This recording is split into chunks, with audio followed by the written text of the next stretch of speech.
Bulbinaka Fiji.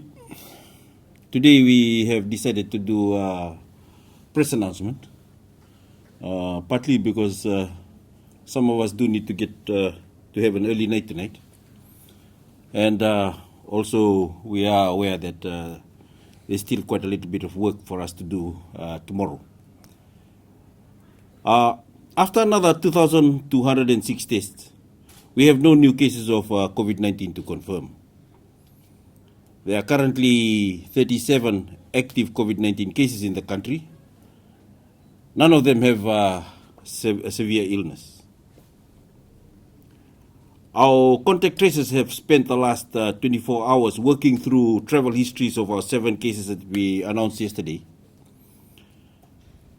As the nurse from Rewanga Health Center, case 128, had her Care Fiji app downloaded and activated, we've been able to identify 15 contacts using this app. This is yet another reminder that the app works and is an important tool in our fight against the virus. Please download it and keep your Bluetooth on. As a result of our contact tracing investigation for case 128, we are also asking anyone who attended the Maternal and Child Health Clinic or MCH clinic at Rewanga Health Center from Wednesday, April 21st to Friday, April 23rd, Thursday, April 29th to Friday, April 30th, and Monday, May 3rd to Wednesday, May 5th to remain at home and contact 158. We know that the rest of the staff in the health center have tested negative so far, and the nurse was wearing a mask while at work. However, we need anyone who attended the MCH clinic on those days to please call us. As I've already mentioned, we are engaging the hotel and motel operators in Suva to expand our quarantine capacity to cater for a rapidly rising number of primary and secondary contacts. There may be a need to cordon off certain neighborhoods and communities as screening zones. So far, our testing has not pushed any specific areas past the risk threshold to trigger a lockdown. There is though one disappointing issue I have to share, which a few have raised also on social media. We made an accommodation yesterday to allow people on Vitilevu who needed to return to their homes to enter containment areas. From this morning, we've already seen dangerous instances of abuse of that policy, including some people moving from containment zones into non-containment zones, something that we explicitly forbidden. We are tracking these people as best as we can. It is vital that they all self-isolate immediately. We've also released a press release this morning to provide further instructions on how we are going to conduct this movement tomorrow, Sunday, Mother's Day. We've seen one life lost in this outbreak. Still, some people are not taking this situation seriously enough. Our statement released earlier today reinforces this tightly controlled movement that is allowed so that Fijians can return home if and only if they reside in a containment area. No other reason for cross-border travel into containment areas is allowed, including for cleaning services, a request we've actually received multiple times, which I cannot believe some people have the audacity to ask the ministry. The fact of the matter is, we have measures in force that can work extremely well, but they can only work if they are respected by everyone. I've gone over this before, but again, I want to explain the how and the why behind our most important health measures. We are dealing with a virus that can travel from person to person through small droplets. It can also travel through air over a short distance. When an infected person comes in close proximity to others, particularly when indoors, the virus has its best chance of spreading to other people. That's where the virus wants us, in big crowds, close to others, where it can easily jump from host to host. We wear masks because covering our mouths and noses can impede the virus from spreading. Masks work best when everyone wears them and when we still practice good physical distancing. Even so, masks do not make the spread impossible, only less likely. Hand washing is a good habit that kills the virus before it infects you. But nothing kills the virus faster than when a person simply stays at home. If you don't move, the virus cannot move. This is the very reason we enter COVID positive patients into isolation. We isolate them, we isolate the virus. We stop it from transmitting anywhere. I also want to speak on the importance of household bubbles. Our personal bubble consists of all other people we interact with, the people we could potentially infect, the people who could potentially infect us with COVID. These are the people who share our space at home, at work, on a bus, anywhere we might be. If you share a home with others, and then you interact with people outside your home, all these new people not only join your bubble, they join the bubble of everyone you live with. Let me put it in personal terms. This weekend is Mother's Day. If you live at home with your mother or your grandmother, she is in your bubble and you are in her bubble.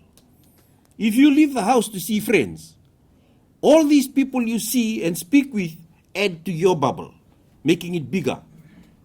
The bigger the bubble, the bigger the risk. Not only for you, but for every other person who shares a bubble with you.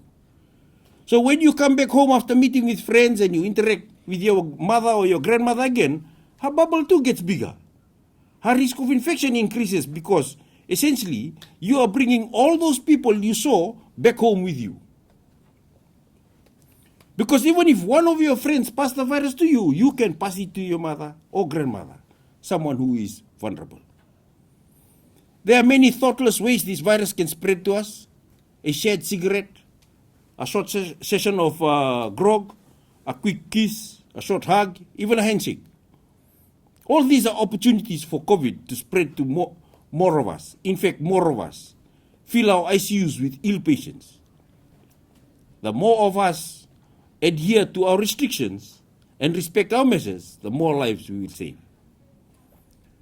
My teams are stretched very thin at the moment, but even if they had every hour of the day available, there is still not enough time to send them into every home and community to make doubly sure our measures are being enforced.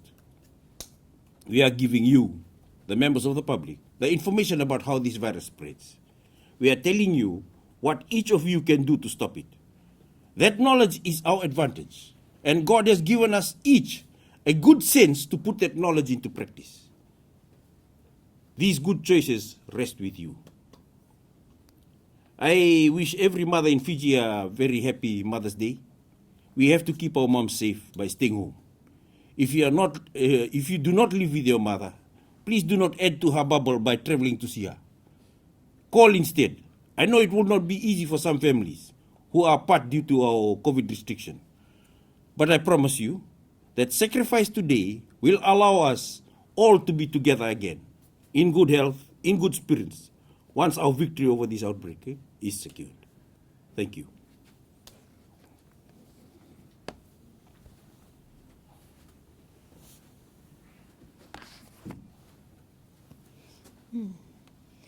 Good evening. So as just announced by the Permanent Secretary tonight, we have 0 new cases to report. We also have 12 patients who have recovered. This leaves 37 active cases remaining in isolation facilities. So of our 37 active cases, 8 are border quarantine cases, 23 are of local transmission, and 6 are still under investigation to determine the source of transmission. So Fiji has had 136 cases in total, with 96 recoveries now, and 3 deaths since our first case was first detected on March the 19th of 2020. A total of 63,609 COVID-19 tests have been conducted, with a daily average of 1,653 tests per day, over the last 7 days. And there was 2,206 tests conducted just yesterday.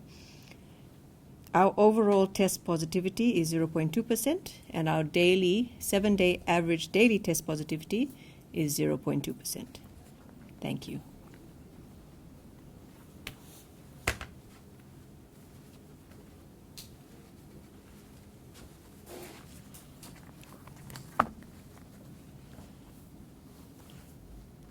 Bulavinaka, the ministry's screening team continues throughout this weekend and in the last 24 hours. Our 57 operating stationary screening clinics screened a total of 4,190 individuals and undertook 528 swabbings for a cumulative total of 48,873 individuals screened and 7,956 swabbed. The mobile screening clinics also continues in the western and the central division of the country. In the last 24 hours, we screened 26,192 individuals and swabbed 614 for a cumulative total of 301,394 individuals screened and 8,840 swabbed. Our targeted mass screening also continues in our target areas, lockdown areas, and this includes areas in the central and the western division. And of interest is Rewanga, in which we've covered 88% of our target population. We have 39 individuals in our 4 community isolation facilities cared for by our Ministry of Health staff, as well as our Republic of Fiji military forces personnel providing security in the area. For the people of Lautoka, Punjab's Health Center and the VCC Health Center remains operational, with Punjab's Health Center providing 24 hours general outpatient services supported by our FEMAT team that are currently stationed in Lautoka, and the VCC health facilities provide services for our pregnant mothers. For our FEMAT, the deployed FEMAT hospital, we have not been able to commence operations today, and this has been deferred to a starting date of tomorrow. In the meantime, our medical team on the ground are providing support and standby for the Punjab Health Center, as well as the other health facilities that are providing services in Lautoka at the moment.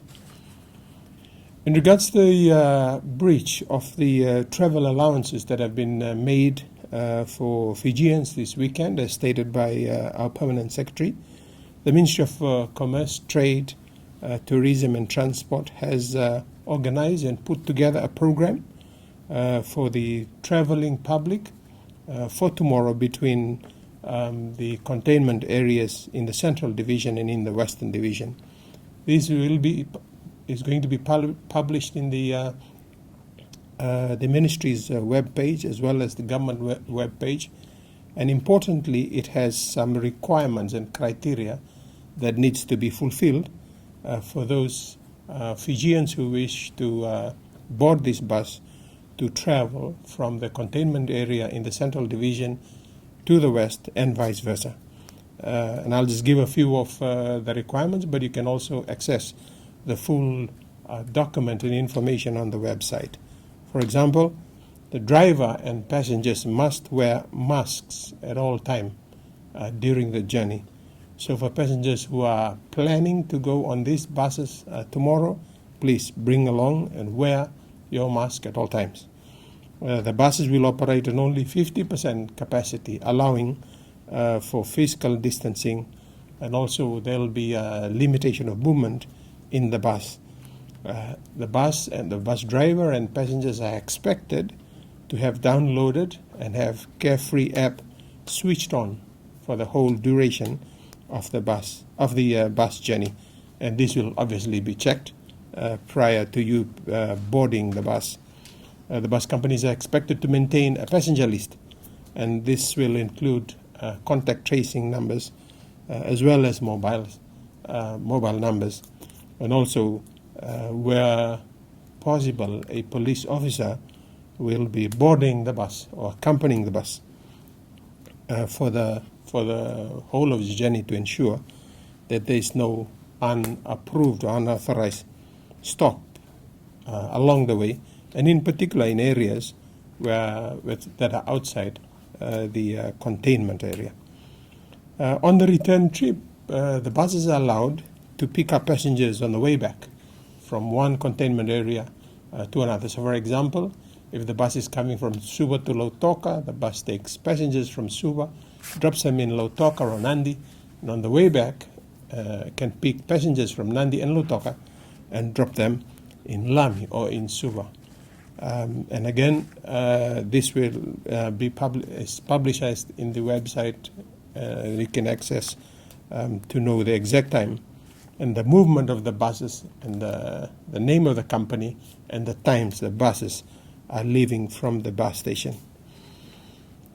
So we're requesting the members of the public to make sure you note what the requirements are and comply with them to ensure that you can take advantage of this travel arrangement that's been made on your behalf.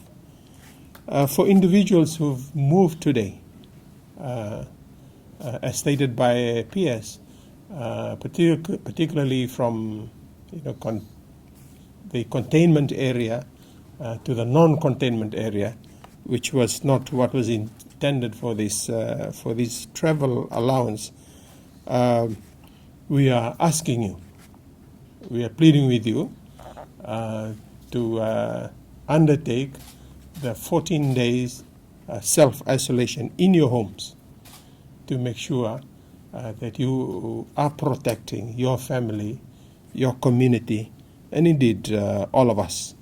We are seeking support from your families, the neighbors, the communities, to ensure that those who have traveled across are able to undertake the self-quarantine at home, obviously supported by the community, to ensure that they can do this well.